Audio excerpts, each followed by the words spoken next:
साहस, अभिमान, सम्मान, ताकत, पूंजी और पहचान, यही तो है परिभाषा एक पिता की। चलिए आइए आज का पॉडकास्ट फादर्स डे के उपलक्ष्य पर आज शुरू करते हैं। जब लास्ट टाइम पॉडकास्ट हमने रिकॉर्ड किया था मदर्स डे पे, तो मैंने ये रियलाइज़ किया कि women in general get a lot of opportunity to express themselves.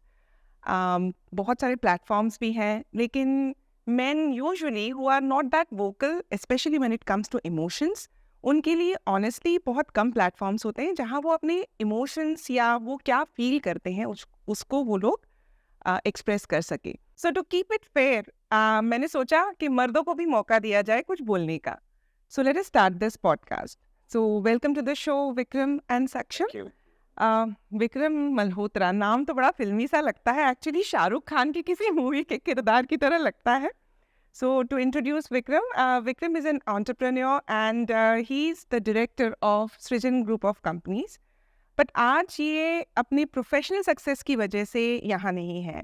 He is a doting father of a teenager and यही रीज़न है जिस वजह से वो रिप्रेजेंट कर रहे हैं एक स्पेसिफिक सेगमेंट ऑफ फादरहुड को। And with me today is सक्षम। सक्षम, सॉरी, आपका नाम बिल्कुल ही फिल्मी नहीं है बट आपकी बॉडी बिल्कुल फिल्मी है, होनी भी चाहिए, because he is the owner of star gyms and he is also social influencer and has a degree in nutrition, and he's into this business since last 18 years. So welcome to the podcast and let us start the conversation. So जो आज का conversation है, इसमें we have tried to make a balance between both segments where we have a new age generation father and well established father, old age नहीं बोलना चाहिए, a seasoned father. So let's take your opinion first. So Vikram ji, मेरा पहला सवाल आपके लिए ये है कि as a woman and especially after working in IVF center for so long, I think in general women have this urge, जो instinct सी आती है later age of 20s या 30s में, where we want to be mothers. हमें अंदर से feeling आती है कि कि फैमिली स्टार्ट करना है, मदर बनना है। तो ऐसी feeling do men also get similar kind of feeling?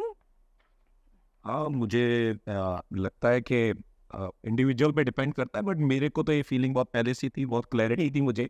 शुरू से बाहर निकली और मेरे को मालूम पड़ा डॉटर है, तो वो एक फीलिंग आप एक्सप्रेस नहीं कर सकते हो। तो मुझे लगता है इंडिविजुअल के ऊपर डिपेंड करता है, लेकिन होती है।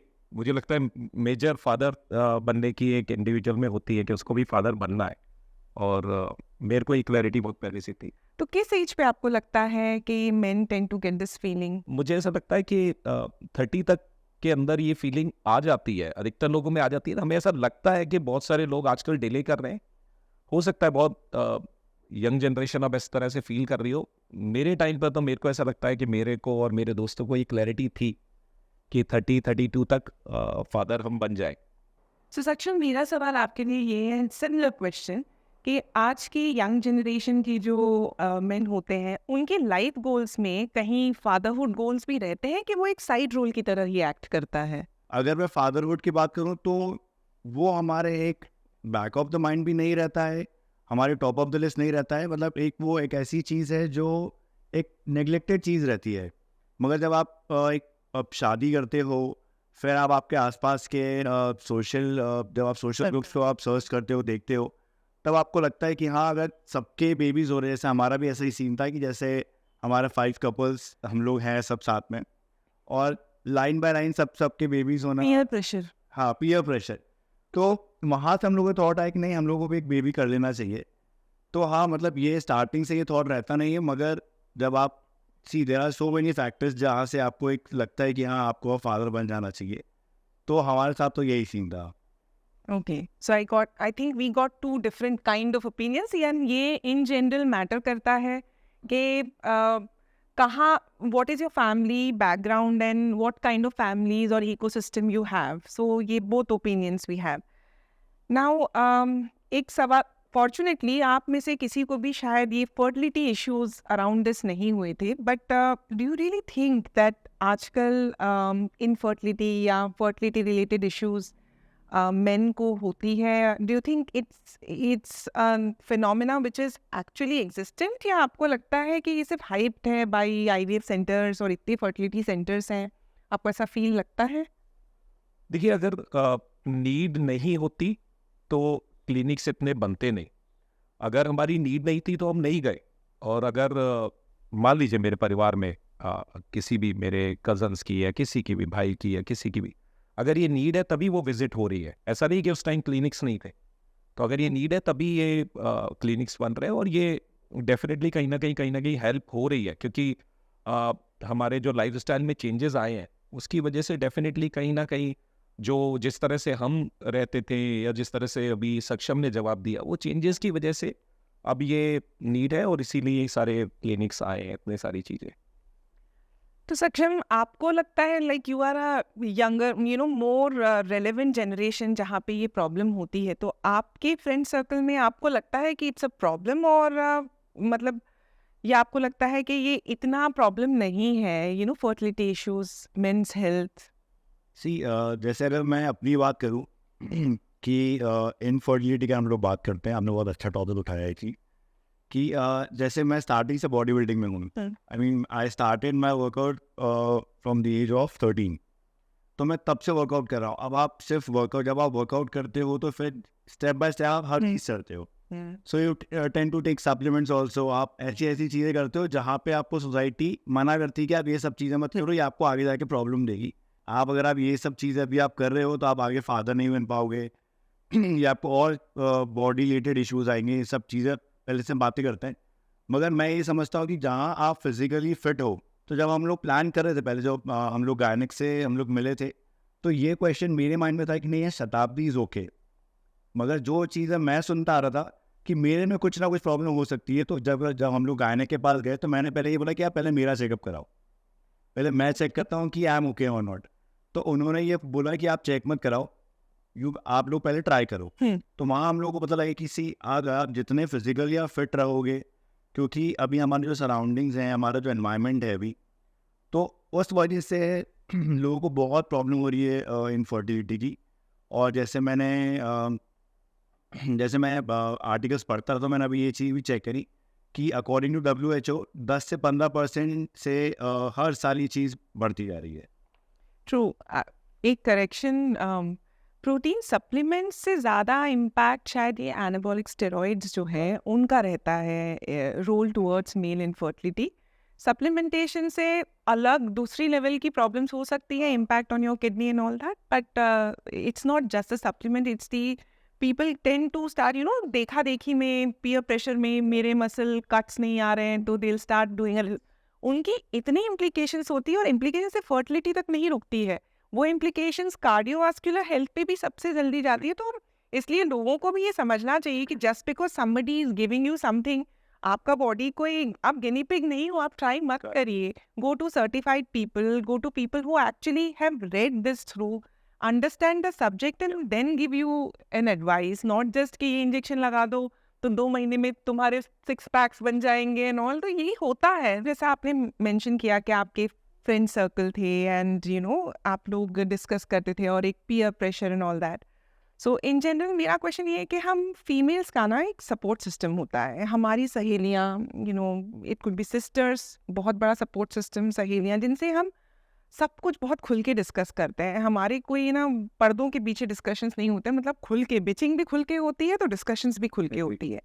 बट मुझे थोड़ा सा ऐसा लगता है कि men usually tend not to have too many ऐसे बहुत ही जो डीप कॉन्वर्सेशंस हैं, वो शायद उनका इतना क्लोज फ्रेंड में होता है कि I am really not sure, I want to know from you what is the support system that you guys have for very deep conversation, especially जब problems हैं बच्चों के around, fertility के around या कोई ऐसे, तो what is your support system? जैसे अगर मैं बात करूं कि एक आदमी का सपोर्ट सिस्टम क्या होता है, तो बहुत लिमिटेड रहता है ये चीज़ों में। जैसे फीमेल से रहता है कि वो, अगर आप किसी के साथ 5 मिनट बैठ गए तो आप उनसे आप सारी चीज़ें आप शेयर कर लेते हो, आप सब कुछ पूरा उनको बता देते हो। मगर हम लोग ऐसा नहीं होता है।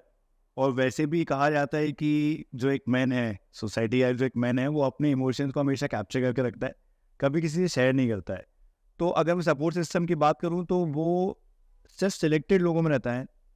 यू टॉक अबाउट फादर, अगर आपके फादर से अच्छे टर्म्स हैं, अगर आपके अच्छे कॉन्वर्जेशंस होते हैं, तब आप वो चीज़ें डिस्कस कर सकते हो। या कोई बेस्ट फ्रेंड हो आपका।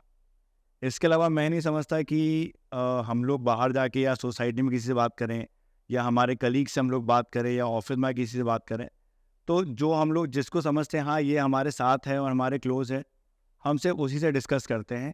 और या अगर हम लोग जैसे कोई मैरिड हो तो फिर हमारी वाइफ से वो चीज़ें शेयर करते हैं। जैसे मैं तो स्टार्टिंग से हर चीज़ अपनी वाइफ से शेयर करता आया हूँ, तो कैसी भी चीज़ होती है, अप्स एंड डाउन्स होते हैं या कुछ भी प्रॉब्लम होती है, कुछ भी चीज़ होती है, तो मैं अपनी वाइफ से उस चीज़ को शेयर करता हूँ। बट अगर प्रॉब्लम हस्बैंड और वाइफ दोनों को से अराउंड फर्टिलिटी ही आ रही हो, तो क्या ये चीज़ विमेन तो ये अपने क्लोज फ्रेंड से डिस्कस कर लेती हैं, so do men tend to discuss that with their close friends? क्या वो सिर्फ डेफिनेटली। ओके हाँ, जैसे सी अब सोसाइटी बहुत ओपन हो गई है। आप मतलब अगर इनफर्टिलिटी की बात करूँ, मैं किसी भी चीज़ की बात करूँ, तो it's a very general topic nowadays. तो हम लोग ये डिस्कस कर सकते हैं। हम लोगों ने उस टाइम पे हम लोगों को कभी, मैंने ये चीज़ें कभी फेस नहीं करी और कभी देखी नहीं, ना मेरे पीयर ग्रुप में कभी ऐसी प्रॉब्लम आई, तो हम लोगों ने कभी ऐसे बात नहीं करी। मगर हाँ, हम लोग ने जैसा सुना है वो करते हैं। तो जो आपकी क्लोज फ्रेंड्स होती हैं, जो आपके क्लोज वंस रहते हैं, आप उनसे शेयर करते हैं आज के टाइम पे लोग। विक्रम जी, आपको क्या लगता है कि what has the scene changed in the close confident group over the years? क्या सिमिलर है? नहीं, मुझे तो नहीं लगता। हमारे वाले टाइम में तो बिल्कुल नहीं था। मुझे ऐसा लगता है कि हम लोग पर्सनल चीज़ें तो शेयर नहीं करते थे, बिल्कुल भी नहीं। तो जहाँ तक मुझे याद है कि नहीं, ऐसा तो कोई भी नहीं था जिसने हमको इस तरह से या कोई भी और चीज़ पर्सनल शेयर की हो। दोस्त है, मस्ती मजाक आए मिले, मस्ती मजाक की, बैठे, इधर उधर की बातें की। लेकिन जहाँ तक हम बात करें, अगर कुछ ऐसा पर्सनल वाला होता था, वो शायद मुझे ऐसा लगता है कि हम लोग बहुत सारी चीज़ें अलग अलग ट्राई करते थे। मान लो कोई पर्सनल इशू है, तो चलो ये वाला ये करके देखते हैं, हो सकता है शायद हमारा कुछ प्रॉब्लम सॉल्व हो जाए। ये करके देखते हैं, ये प्रॉब्लम सॉल्व हो जाए। तो मुझे ऐसा लगता है वो प्रॉब्लम सॉल्विंग के लिए खुद ही सॉल्यूशन ढूंढते थे, और 4-5 चीज़ें करने के बाद अगर कोई सॉल्यूशन सामने आ गया तो उस तरह से करते थे। बट मैंने तो, और मैं आज तक भी ओपन नहीं, मतलब ये कुछ भी पर्सनल, चाहे वो ऑफिशियल हो चाहे कुछ भी हो, मैं डिस्कस तो नहीं करता। मैं उसमें बहुत सारे फॉर्मूले अप्लाई करूंगा, बहुत सारी चीज़ें, इंट्रोस्पेक्शन बहुत करता हूँ। और एक जो और चीज़ आया वो ये भी आया कि जैसे डॉटर बड़ी हो रही थी, तो हम दोनों के अलग अलग ओपिनियंस हो सकते हैं। तो हमारी एक फ्रेंड है, क्लिनिकल साइकोलॉजिस्ट है, तो उनसे भी जाके ओपनली, तो यहाँ पर ये जो चेंज आया ना, कि जो वाइफ ने बोला कि यार एक काम करते हैं, एक थर्ड पर्सन के सामने जाके बैठ के खुल के बात करते हैं यार, तो वहाँ वो प्रॉब्लम नहीं है, क्योंकि he is expert into it. उसने वो स्पेशलाइजेशन किया है, तो किसी भी चीज़ में हो, चाहे इनफर्टिलिटी में हो, चाहे वो क्लिनिकल साइकोलॉजिस्ट, उनका स्पेशलाइजेशन है। आप नहीं समझ सकते, आपको लगता है आप बेस्ट हो, पार्टनर को लगता है वो ठीक है, लेकिन एक तीसरा जना बताएगा कि कहाँ कौन किस तरह से डिफरेंट एज में कैसे क्या करना है आपको लगता है सीधा एक ही तरह से, तो अपने को भी बदलना पड़ेगा। Yeah, I think I also agree to the fact that I am more closer to your generation than your generation. तो उसमें मुझे भी यही लगता है कि हमारे टाइम से डिस्कशन विद फ्रेंड्स बहुत ही, for me it was always easier because my best friend is a girl, so Yeah. बचपन की सहेली है तो हम तो सब कुछ डिस्कस करते थे। मुझे तो अभी तक ये भी याद है कि हम लोग एक ही टाइम पे both of us are visiting infertility clinics, one in some other city and one in Indore, तो बोलते कि तेरे कितने अंडे बने? So we used to do that discussion, but for men it is really difficult, and हमारे time पे वही होता था कि we will try everything to discuss among ourselves, and then तब तो ना इतनी infertility clinics और ये सब भी नहीं होते थे। Then take opinion from for a man that is actually very difficult. तो हाँ, it is better to restore to a specialist, whether it's a fertility specialist or a clinical psychologist. वो तब का टाइम था, but now I can understand this generation is where वो बोलते कि अरे जब इसको भी वही अपन डिस्कस करके कर लेते हैं ना, सॉल्यूशन करने से पहले वो आपस में सॉल्यूशन ढूंढते हैं, which is also not wrong. मतलब ये अपने अपने तरीके हैं to deal with things, there is nothing right और रॉन्ग। इस चीज़ से अगर मैं आपको बहुत प्रैक्टिकल एक एग्जांपल दूँ ना, तो जैसे हम लोग शुरू से अगर ये चीज़ें सुनते आ रहे हैं और इन चीज़ों पे बातें नहीं करते हैं, तो इस चीज़ों को एक टर्म दिया तो गुप्त रोग। अगर नाम पर गुप्त रखना है तो आपको इन चीज़ों को गुप्त ही रखना है।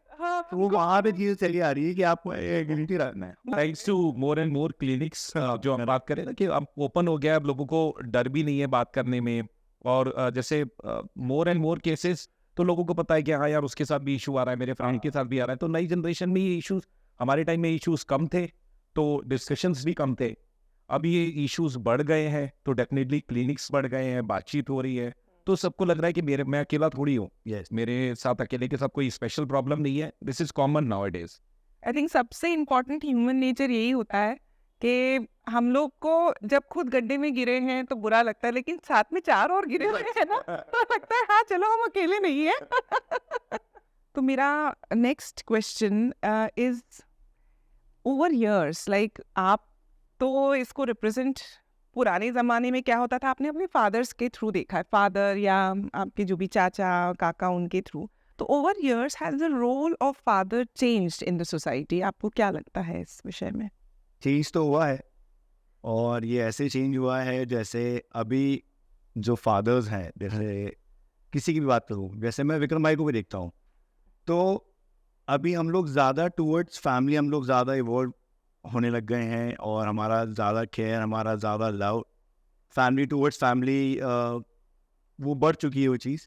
क्योंकि अगर मैं पहले की बात करूँ, जो मैंने अपने फादर या दादा जैसे इनको देखा हुआ है मैंने, तो आप उनसे फैमिली का कुछ भी डिस्कशन मत करो, आप उनसे कोई भी फैमिली प्रॉब्लम डिस्कस नहीं कर सकते। वो जो उन्होंने चीज़ें बोल दी वो चीज़ें यही होगी। पत्थर की लकीर हो जाती थी। तो वो पब्लिकली भी ज़्यादा प्यार अपने बच्चों को नहीं दिखाते थे, ना अपनी वाइफ को दिखाते थे, किसी को दिखाते थे। मगर हाँ, अभी हम लोग ज़्यादा केयर दिखाते, ज़्यादा अफेक्शन दिखाते हैं टूवर्ड द फैमिली। हमारी वाइफ की बात कर लो, या बच्चों की बात कर लो, या हमारे पीयर ग्रुप की बात कर लो। तो यस, आई थिंक कि वो चीज़ें ओवर द टाइम वो चेंज हो चुकी है। मेरा एक क्रॉस क्वेश्चन इसमें, कितना टाइम स्पेंड करते हैं आप अपने, but you have a daughter right, yes भाई, so how much time do you spend with your daughter? हम लोगों ने कैसा डिसाइड कर रखा है कि मॉर्निंग में जैसे मेरा जिम रहता है, मैं सुबह सुबह जिम निकल जाता हूँ, तब उसका भी स्कूल का टाइम हो जाता है। मगर उसके बाद का जो टाइम रहता है, जब वो 1-1:30 बजे वो घर पहुँचती है, तो तब से लेके मैं 5 बजे तक उसके साथ ही रहता हूँ। सारे फ़ोन भी बंद, सारे काम भी बंद, सब कुछ बंद। मैं पूरा टाइम अपनी डॉटर को देता हूँ, क्योंकि उस टाइम पे फिर शताब्दी बाहर जाती है, और फिर 5 o'clock मैं वापस जिम चले जाता हूँ, और फिर शताब्दी आके उसको पूरा टाइम चाहिए। Yes, we share the timings, और हम लोग कोशिश करते हैं ज़्यादा से ज़्यादा टाइम हम लोग हमारी डॉटर के साथ ही रहे। जैसे हम लोग अगर बाहर ट्रिप्स भी लगाते हैं, या हम लोग कहीं भी सिटी में भी अगर हम लोग कहीं घूमने गए, तो हम लोग ये ध्यान रखते हैं कि 90% हम लोग ऐसी जगहों पे जाएँ जहाँ पे हम लोग उसको कैरी कर सकें। तो हम लोग ज़्यादा से ज़्यादा टाइम हमारी डॉटर को ही देते हैं। जैसे पहले के टाइम में जो फादर्स होते थे वो जितना समय अपने बच्चों को देते थे, जो भी उनका अपब्रिंगिंग में रोल होता था, यू नो, एक फादर का apart from just earning the money भी बहुत सारा रोल रहता है राइट, बिल्कुल। रिप्रिमांडिंग, बहुत सारी चीज़ें, जो चीज़ें आप सिखाते हो, चाहे लड़का हो चाहे लड़की हो, जो चीज़ें, तो ये ट्रेडिशनली जो चलता आता था, हम बहुत पुराना ना जाएं, गुरुकुल सिस्टम में ना जाएं, हम अपने फादर्स को देखें, तो उनका जो रोल था एक बच्चे की अपब्रिंगिंग में, क्या वो रोल अभी बदल चुका है? आज की जनरेशन के जो फादर जो है, क्या वो ज़्यादा इन्वॉल्व है, लेस इन्वॉल्व है, क्या है, आपको क्या लगता है? ओके, हम लोग 4 भाई बहन हैं, तो मुझे ऐसा लगता है कि उस टाइम पे 2-3 होते थे कम से कम भाई बहन। तो वहाँ पर ऐसा शायद लगता था कि रोल जो है वो शायद डिवाइड हो जाता है, या उतना वो लोग एक्सप्रेस नहीं कर पाते, या बिजी रहते हैं, या उस टाइम पे बोथ वर्किंग नहीं होते थे, तो फादर जो है शायद उतना टाइम चाह के भी नहीं दे पाते थे। बट मुझे ऐसा नहीं लगता कि उस टाइम के प्यार में और आज के प्यार में फ़र्क है। हाँ, एक्सप्रेस करने में बहुत बड़ा फ़र्क आया है। आपको याद रहता था कि फादर ने आपको कब लास्ट टाइम हग किया। मेरे को ऐसा लगता है कि जैसे जब डेली सुबह निकलती है तो मैं डेली हग करके जाती है। तो अब उसको वो ये नहीं है कि प्यार, तो मुझे ऐसा लगता है कि किसी भी टाइम में प्यार तो फादर का जो है वो सेम था। आई थिंक इन जस्ट यही है कि the love is same, it's just the expression it has change over time, and I think it has change for good. मतलब इतने स्टडीज आते हैं जिसमें कहते हैं फिजिकल एम्ब्रेस, हग, इन सबका सच में इमोशनल वेलबींग में बहुत बड़ा हाथ होता है। Yes.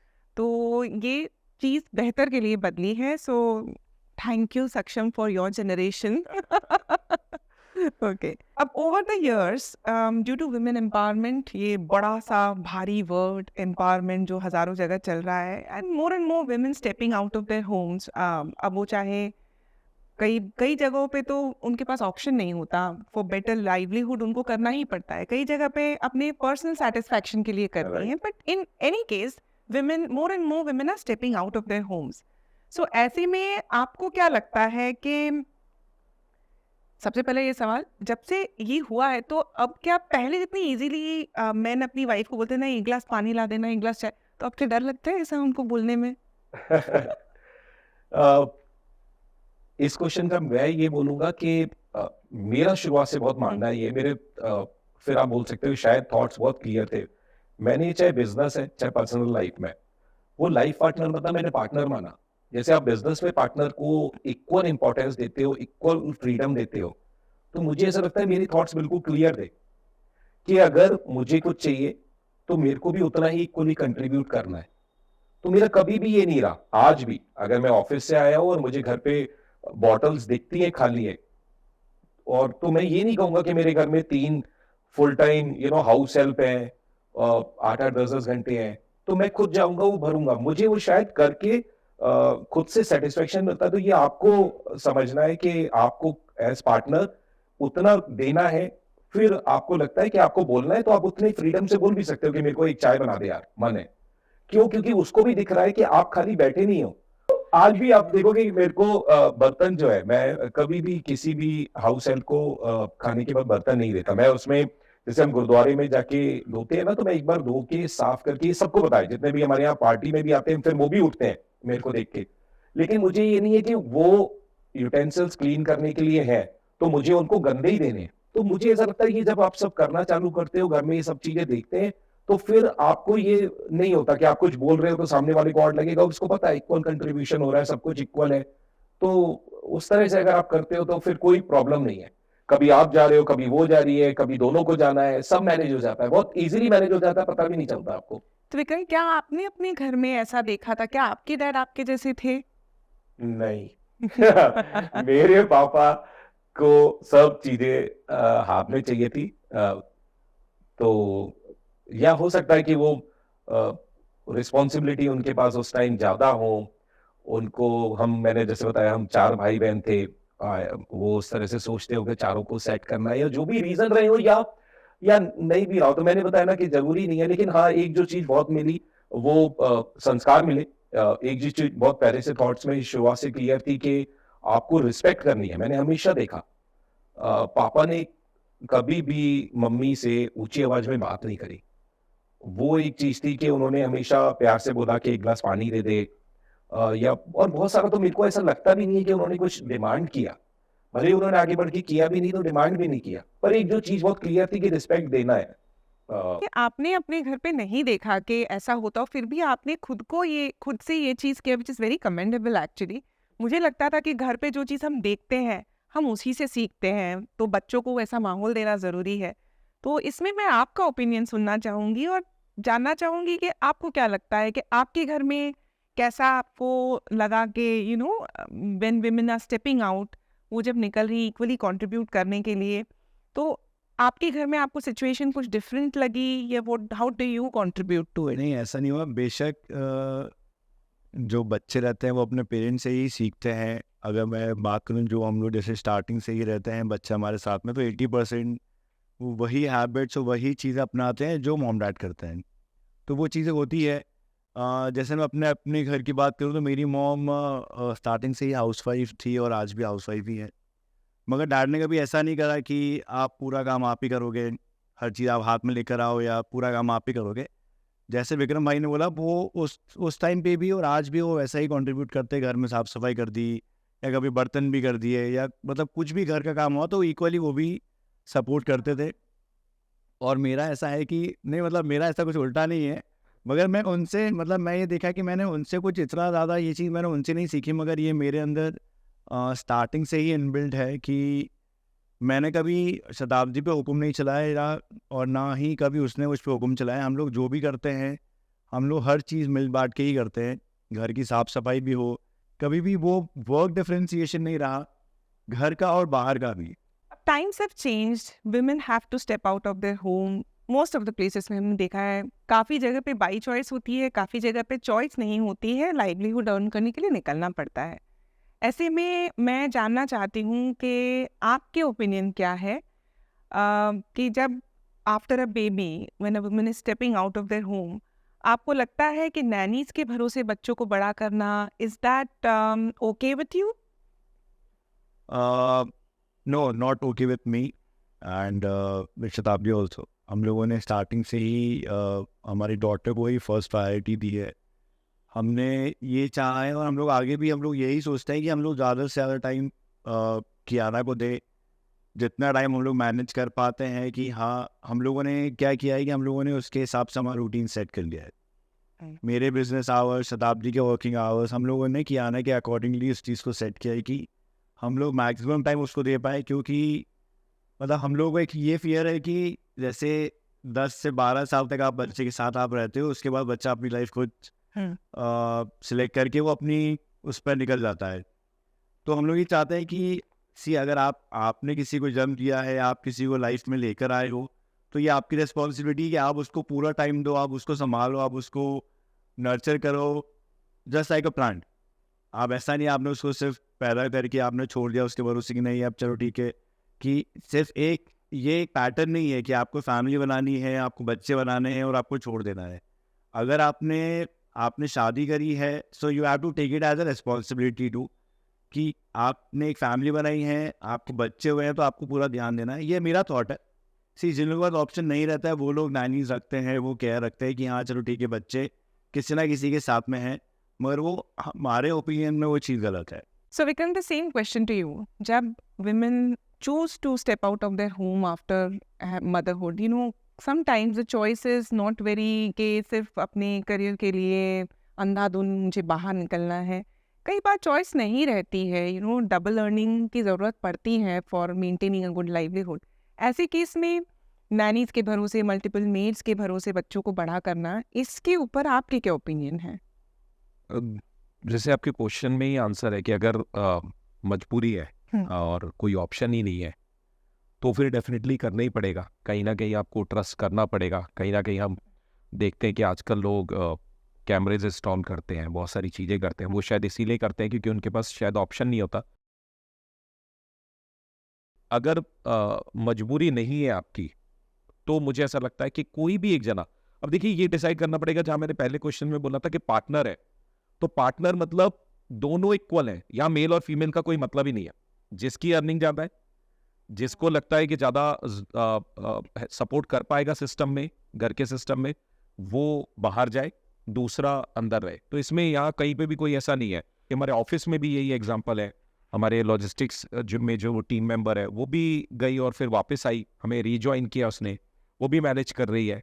तो आई थिंक दोनों तरह से मैनेज किया जा सकता है। अब उसको करना भी था, उसको खाली नीड नहीं थी, बट उसको ये था कि नहीं, मैं I can not be out of job for long, I need to be back for myself. तो ये भी ज़रूरी नहीं है कि अर्निंग खुद के लिए भी करना है तो आपको आना है, तो लेकिन बैलेंस किया जा सकता है। तो दोनों को बैलेंस करना पड़ेगा, दोनों में से डिसाइड करना पड़ेगा। जैसे पहले सक्षम ने बोला कि टाइम कितना दे सकते हो आप, पर टाइम देना बहुत इंपॉर्टेंट है। बच्चे को आप कंप्लीटली निगलेक्ट नहीं कर सकते। विश्वास की बात नहीं है, बट फिर एक बात आ जाती है कि आप कैसा चाहते हो अपने बच्चे को बड़ा करना। वो हाउस हेल्प या लिव इन मेट्स नहीं कर सकते, वो आपको ही देना पड़ेगा समय। So even I share the same point of view कि फर्स्ट ऑफ ऑल चॉइस नहीं है तो कुछ नहीं कर सकते हैं। चॉइस नहीं है तो बस एक चीज़ आप कर सकते हो कि कौन सी चीज़ें डेलीगेट की जा सकती हैं और कौन सी चीज़ें डेलीगेट नहीं की जा सकती, आप उसकी लिस्ट बनाइए। जैसे अगर चॉइस हो बिटवीन बच्चे को नहलाना धुलाना कपड़े पहनाना वर्सेस खाना बनाना या डस्टिंग करना, तो आप डस्टिंग के लिए मेड रख लो, लेकिन वो वाला काम आप मत करो।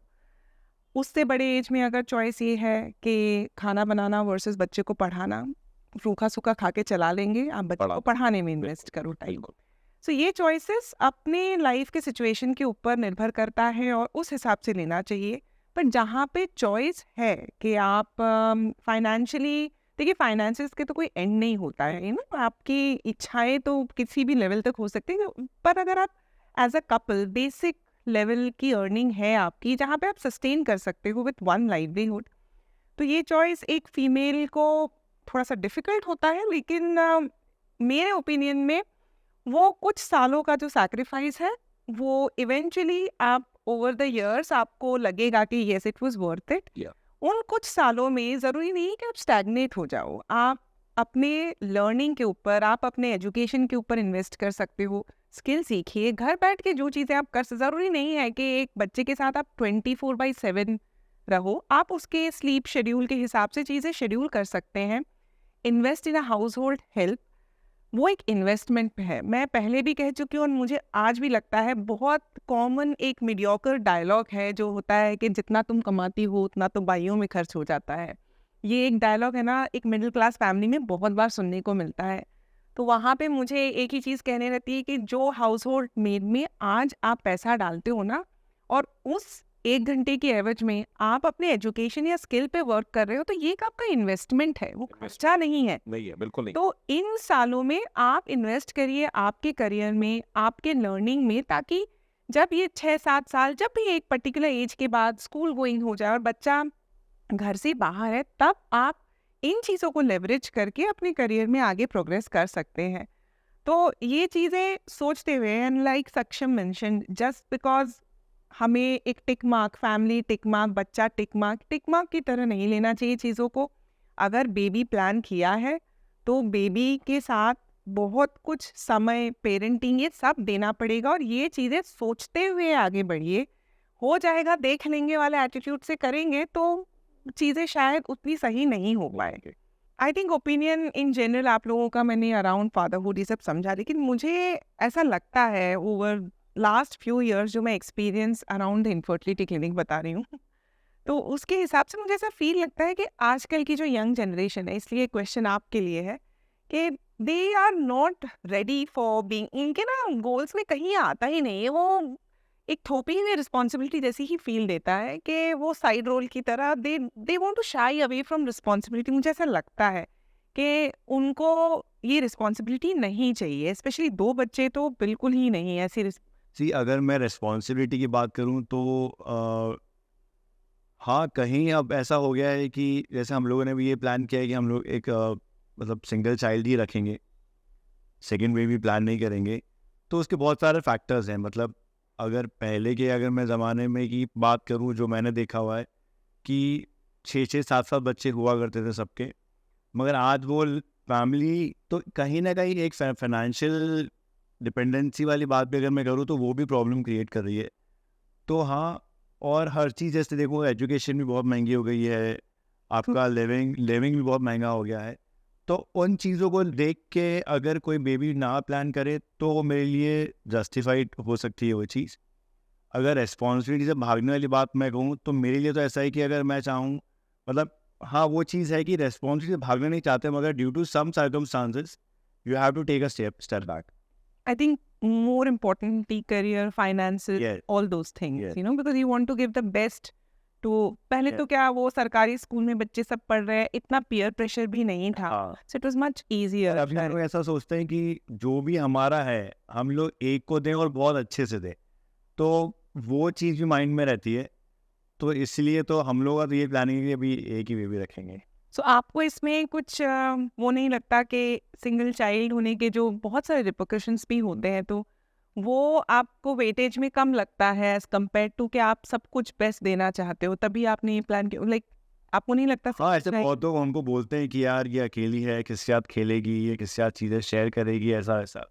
तो वो चीज़ें मुझे जस्टिफाइड नहीं लगती है। मतलब ऐसा नहीं है कि अभी के टाइम पे सिंगल चाइल्ड है हम लोगों के पास, पुरानी जनरेशन में भी ऐसे बहुत से लोग हैं जिनके पास सिंगल चाइल्ड हैं और वो अच्छे से काफ़ी डेवलप भी हुए हैं, करियर में भी ग्रोथ हुई है, और ऐसी कोई प्रॉब्लम्स मतलब मैंने तो आज तक अभी ऐसे देखी नहीं। Vikram, the same question to you, कि आपको लगता है आपके ओपिनियन में कि आजकल की जो जनरेशन है they are shying away from fatherhood, और वो नहीं चाहते हैं एक एडिशनल रिस्पॉन्सिबिलिटी, और सबसे पहले तो बेबीज भी इतना, फर्स्ट चाइल्ड तो छोड़ो, सेकंड चाइल्ड तो बिल्कुल ही नहीं चाहते हैं, ऐसा आपको लगता है?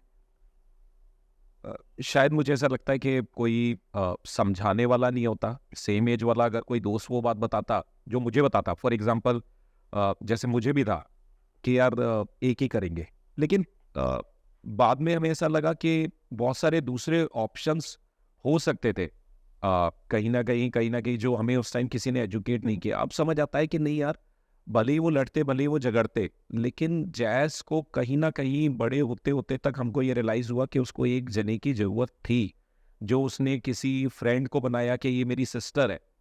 उसने बहुत सारे फ्रेंड्स को बनाया, लेकिन वो कभी भी वो वैसा नहीं हो पाया ना, क्योंकि उसके लिए वो प्रायोरिटी नहीं थी दूसरी के लिए। लेकिन इसने बहुत बार ऐसे लोगों को बोला ये मेरी सिस्टर है, ये मेरे साथ ही स्टे करेगी। तो बाद में जाके ये रियलाइज़ हुआ कि नहीं यार, कहीं ना कहीं कुछ और ऑप्शंस ट्राई करने थे।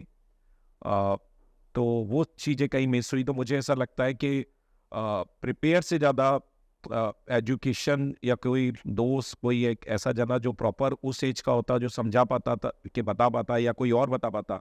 पर जैसे आप अग्री करते हैं कि जो आज का जनरेशन है वो सच में ये additional responsibility as well as another sibling, जिसके साथ वो, जैसे सक्षम ने बताया कि वो नहीं चाहते हैं कि वो रिसोर्सेज शेयर करे, और फाइनेंसेस भी बहुत इन्वॉल्व होते हैं एक सेकंड चाइल्ड में। तो आपको लगता है कि ये जो थॉट प्रोसेस है इस यंग जनरेशन की, ये कम्प्लीटली आ चुकी है कि इट इज़ जस्ट सिचुएशनल, कि वो लेट स्टार्ट करते हैं इसलिए वो डिले होता जाता है? एक तो लेट स्टार्ट करते हैं, डिले होता चला जाता है। मुझे ऐसा लगता है कि यार, एक खुल के एडमिट करने वाली बात है कि कहीं ना कहीं दिमाग में एक चीज़ तो रहती है, वो जो शुरुआत के 1-2 साल रहते हैं ना बच्चे को, वो ऐसा लगता है कि यार मिल जाए, थोड़ा रेडीमेड टाइप्स मिल जाए, 5 साल का मिल जाए। तो मुझे ऐसा लगता है वो कहीं ना कहीं शुरुआत में आपको रहता तो यार बड़ी मुश्किल से उस फेज से बाहर निकले यार। वो यार रात ना बहुत आवाज़, यार मेरे को रात भर जगना, ये सब मुझे ऐसा लगता है वो एक थोड़ा पंगा दिमाग में रहता है। लेकिन वो ट्रॉमा, वो एक ट्रॉमा लाइफ में आप पूरे टाइम एंजॉय कर सकते हो। ऐसा कुछ नहीं है कि बच्चों के रहने की वजह से आप एंजॉय नहीं कर सकते, आप उनके साथ भी एंजॉय कर सकते हो। कितना आप अकेले कितना टाइम स्पेंड करना चाहते हो? पूरी लाइफ में बहुत सारा समय, आप डेली आधा घंटा भी अपने पार्टनर के साथ देते हो ना, मोर देन सफिशिएंट। आप आधा घंटा बैठ के बात करते हो, एक चाय पीते हो साथ में, सब कुछ, कितना आप एंजॉयमेंट। आप एक टाइम के बाद आपको बच्चों के बिना नहीं अच्छा लगेगा, आप मानिए, ऑप्शन नहीं होने की वजह से। लेकिन जिनके पास ऑप्शन है, तो मैं आज इस पॉडकास्ट के थ्रू ये कन्वे करना चाहूँगा कि करो, डेफिनेटली आप 2 बच्चे ज़रूर करो। 1 आध साल की वो आपकी जो प्रॉब्लम्स है उसको छोड़ के करो, लेकिन आपको बाद में समझ आएगा कि इसके एडवांटेज या आपका लाइफ कितनी कूल रहने वाली है। या आई थिंक जोक्स अपार्ट, जितना भी मैंने बोला ना कि लड़ते बहुत है, ये तो है कि चाहे कितना भी लड़ लें, जैसे अगर एक जना, दोनों जाते हैं, जब घर लौटते हैं ना, तो एक जना आया है, अगला नहीं आया, तो वो जो कंसर्न है ना, वो तो सिर्फ भाई के लिए हो सकती है, फ्रेंड के लिए नहीं हो सकती। अरे ये अभी तक आया नहीं है, कहाँ है, या फोन करेगा, मतलब कितनी लड़ाई कर ले, वो एक दूसरे के बिना भी मतलब नहीं रह पाते। एक वो सिबलिंग्स में होता है, ये भाई बहन या बहन बहन हो तो और अच्छा होता है। Brothers are actually very difficult to deal with, but I think eventually they get it, they will get it, and उससे एक बॉन्डिंग जो होती है वो आप एक्सपेक्ट नहीं कर सकते हैं किसी और फ्रेंड के साथ, या किसी के साथ नहीं कर सकते। Certain things only siblings can share. एक क्वेश्चन ऐसा भी है जो मेरे बैक ऑफ द माइंड में हमेशा से घूमता आया, और हमेशा से मैं ये चीज़ सुनते हुए आया हूँ कि जैसे सब लोग पुराने टाइम में सब लोग ऐसा बोलते आ रहे हैं कि आप जल्दी शादी कर लो तो जल्दी बच्चे हो जाएंगे, वरना बाद में प्रॉब्लम होगी। तो क्या ऐसी कोई एज डिफाइंड है कि किस एज में फादर बन जाना चाहिए, फादर मदर बन जाना चाहिए, या अगर हम लोग लेट करते हैं तो उसके कुछ मेडिकल कॉम्प्लिकेशंस होते हैं? जी बिल्कुल, मतलब मदर वाला पार्ट तो हम आई थिंक पिछले पॉडकास्ट में ही हम कवर कर चुके हैं कि what is advance maternal age वगैरह क्या कहते हैं। बट मेडिकली जिसे एडवांस पैटर्नल एज कहते हैं, तो technically there is a lot of drift in scientific community, but मान लीजिए 40 के अबव को हम एडवांस पैटर्नल एज कहते हैं। और आजकल की लाइफस्टाइल के हिसाब से 35 एंड अबव ही थोड़ा सा एडवांस एज की तरफ चला गया है। तो उसमें ये तो भूल जाइए कि बच्चे की परवरिश में क्या प्रॉब्लम होगी, उसको आप सेपरेट पार्ट रख भी लो तो भी there are many studies which have proven that जितना एडवांस्ड एज होता है, वैसे जो स्पर्म की डीएनए फ्रेगमेंटेशन, मतलब जो उसकी क्वालिटी होती है, उसमें कहीं ना कहीं प्रॉब्लम आना शुरू होती है। Chances of spontaneous abortions, miscarriages ये बढ़ जाते हैं, लो बर्थ वेट के बेबीज़ होने की चांसेस बढ़ जाते हैं। एंड एक्चुअली जो ऑटिज्म स्पेक्ट्रम बोलते हैं, एक ऑटिज्म स्पेक्ट्रम डिसऑर्डर, ये भी काफ़ी देखा जाता है एडवांस पैटर्नल एज पे। तो yes, medically I think general health के ऊपर ज़्यादा डिपेंड करता है।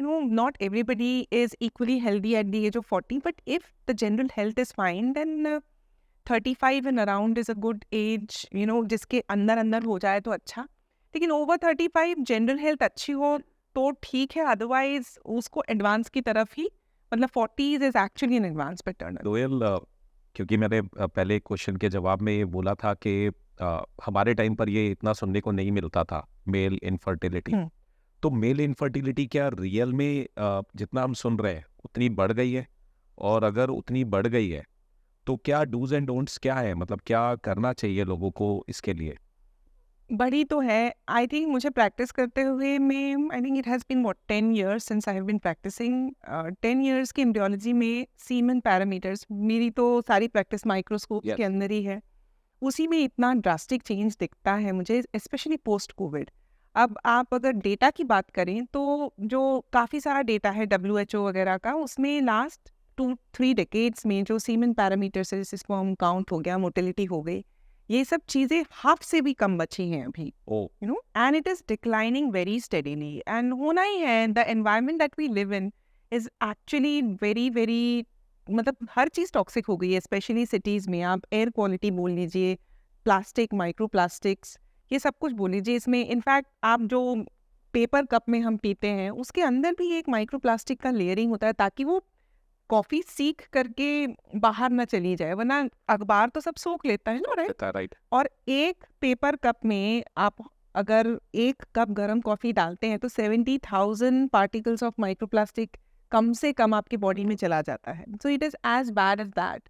तो इन सब चीज़ों की वजह से डेफिनेटली फ़र्क पड़ना ही है मेन रिप्रोडक्टिव हेल्थ में सबसे ज़्यादा, क्योंकि अगर आप एनाटॉमिकली भी देखेंगे ना, तो जो स्पर्म सेल्स प्रोडक्शन होता है बॉडी के बाहर होता है, the scrotal sacs are outside the body to maintain a temperature. तो जितना इफेक्ट एग्स पे होता है ना, उससे करीब करीब उतना है, और उससे ज़्यादा इफेक्ट स्पर्म सेल्स पे पड़ जाता है, और मिलियंस में है, इसलिए अभी तक इतनी प्रॉब्लम नहीं देखने को आती है। लेकिन अगर आप इक्वेशन की बात करें तो जब भी फीमेल इनफर्टिलिटी या इनफर्टिलिटी की बात होती है तो उसमें आज की डेट में तो ऐसा है कि 40% फीमेल कॉजेस होती है, 40% मान लीजिए, करीब करीब 40% मेल, इक्वली कॉन्ट्रीब्यूटिंग। 20% केस ऐसा होता है जहाँ दोनों को ही प्रॉब्लम है, और उसी 20% में कभी कई बार अनएक्सप्लेन जिसे कहते हैं कि नहीं समझ में आता है। तो ऐसी प्रॉब्लम्स बहुत बड़ी हैं। और उसमें जो सेकंड क्वेश्चन आपका है कि अब हम तो नहीं चेंज कर सकते ना एनवायरनमेंट को, कितनी कार कम चलाएंगे, कितना क्या करेंगे, रहना तो इसी एनवायरनमेंट में है। हमें दिख ही रहा है, इंदौर में टेम्परेचर देखिए आप, टेम्परेचर सारे रिकॉर्ड ब्रेक हुए हैं। सब रिकॉर्ड, और ये आने वाले दिनों में सुधरने नहीं वाला। दिस इज ग्लोबल वार्मिंग, सब किताबी बातें नहीं है, ये हमें देखने को मिल रहा है, आज की डेट में भी दिख रहा है कि किस तरह से pollutants and the pollution in the environment is causing problem to us. और वो मेल इनफर्टिलिटी में सिग्निफिकेंटली अभी धीरे धीरे हमको उस क्वालिटी के स्पर्म्स, उस क्वालिटी के जो वो है ना, वो मिलते ही नहीं है। कई बार हम लोग माइक्रोस्कोप, हम तो पेशेंट को ऐसे बाई फेस तो नहीं, हम तो माइक्रोस्कोप में देख के बोलते हैं कि लगी पड़ी है इस ऐसे टाइप के डायलॉग्स यूज करते हैं। Yes. तो इट इज वेरी रियल। पहले हमको 20 में एक ऐसे केस दिखते थे, अब हमें 10 में से 4 केस ऐसे दिखते हैं। So the problem has significantly increased in the past few years, और अर्बन एंड रूरल दोनों में इक्वली है, ऐसा नहीं है। यस, इट्स नॉट दैट कि जो रूरली जो एरिया तो ऐसा लगता है कि वो थोड़ा हाँ। स्ट्रांग होंगे ज्यादा। हाँ लगता है, लेकिन they have different level of problems. Farmers have problems with pesticides, those are chemicals which are really very harmful. तभी तो ये ऑर्गेनिक्स और ये सब चीज़ों की बात होती है ना। So the problem is very real. The problem is here to stay. The only thing is what can you do about it? तो जैसे जो भी हम उस चीज से निकल चुके हैं, जो भी यंग जनरेशन है, तो कई बार ऐसा लगता है ना कि शायद डाइट या क्या चीजें हम करें कि before reaching to clinics, IVF clinics, क्या करें, क्या मतलब अपनी लाइफ स्टाइल में, खान पीन में क्या करें, यंग जनरेशन क्या करे वो ऐसा जो मान लीजिए सक्षम या जो भी यंग जनरेशन में है वो क्या करें ऐसा कि क्या करें से ज्यादा क्या ना करें ज्यादा इम्पोर्टेंट है। स्मोक ना करें स्मोक ना करें। हाँ, स्मोक बिल्कुल ना करें। और जो अल्कोहल स्मोक, इसका डायरेक्ट इम्पैक्ट ऑक्सीडेटिव स्ट्रेस बोलते हैं, इट इज उसका डायरेक्ट इम्पैक्ट आपके जो स्पर्म्स है उसकी हेल्थ पे पड़ता है। ओके, ये समझिए कि biology wise sperm is a cell, right? It's just one cell in your body. So everything that you do or you don't do has implication on that cell.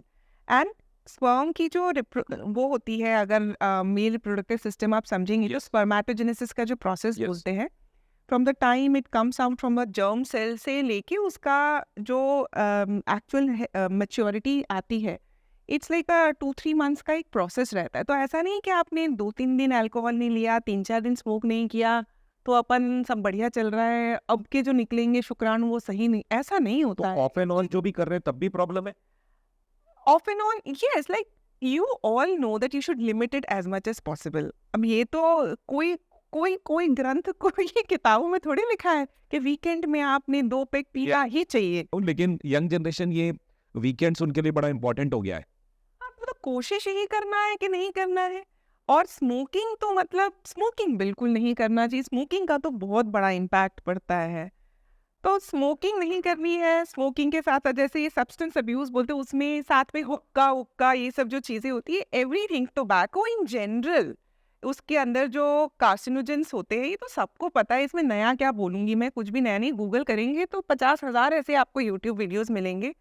So basically कोशिश ये करना है कि अगर आप बेबी प्लान कर रहे हैं तो at least for a few months, not few days, आप स्मोकिंग छोड़िए, अल्कोहल छोड़िए, proper level of physical activity. देखिए शरीर बना है चलाने के लिए। आप ऑफिस जॉब, डेस्क पे बैठे job and over indulgence in food, ये तो प्रॉब्लम है ही हमारे जनरेशन के साथ। मतलब the kind of weight that the younger generation, आप यंग छोड़िए, एडोलेसेंट बच्चों की वेट प्रॉब्लम्स हो गई हैं, बिल्कुल। बिकॉज वो जिस टाइप का खाना खा रहे, पैकेज्ड फूड, ये सब खा के तो होना ही है। तो अवॉइड करिए जितना कर सके। एटलीस्ट 3 to 4 मंथ्स तो लगते हैं आपको एक रूटीन में आने के लिए। अगर प्लान कर रहे हैं तो आप कोशिश करिए 6-7 महीने आप कुछ ना करिए, 2-6-7 months might give you result for through out your life. Throughout the life, मतलब एग्रीड। कोशिश ये करिए। तो यही है इनके लिए एडवाइस कि everything that you do has impact on at cellular level.